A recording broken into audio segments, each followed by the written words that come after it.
One needs to have a plan, someone said, who was turned away into the shadows, and who I had believed was sleeping or dead. Imagine, he said, all the flesh that is eaten, the teeth tearing into it, the tongue tasting its savor, and the hunger for that taste. Now take away that flesh, he said. Take away the teeth and the tongue, the taste and the hunger. Take away everything as it is. That was my plan, my own special plan for this world. I listened to those words, and yet I did not wonder if this creature whom I had thought was sleeping or dead would ever approach his vision, even in his deepest dreams or his most lasting death. Because I had heard of such plans, such visions, and I knew they did not see far enough.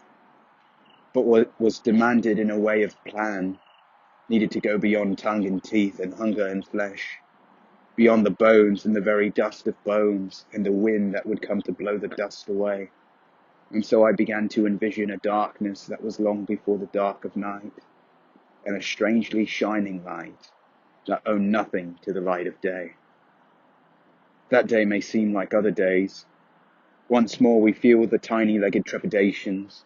Once more we are mangled by a great grinding fear. But that day will have no others after.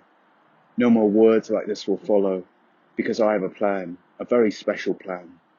No more words like this, no more days like that.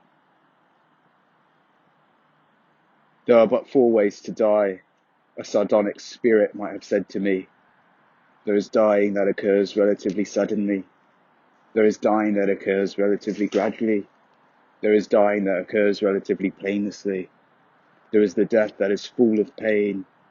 Thus by various means they are combined, the sudden and the gradual, the painless and the painful, to yield but 4 ways to die, and there are no others. Even after the voice stops speaking, I listen for it to speak again, and after hours and day and years had passed, I listened for some further words, yet all I heard were the faint echoes reminding me, there are no others, there are no others. Was it then that I began to conceive for this world a special plan?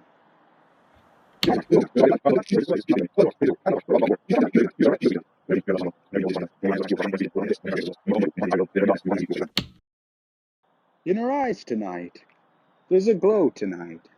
They're so bright they could light Fontainebleau tonight. She's so gracious, so vivacious. She's not thinking of me.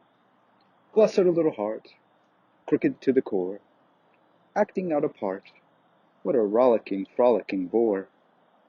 She's such fun tonight. She's a treat tonight.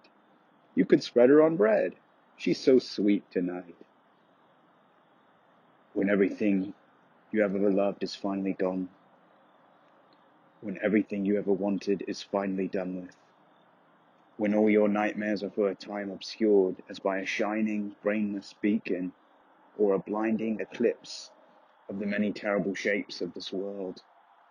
When you are calm and joyful, and finally entirely alone, then in a great new darkness, you will finally execute your special plan.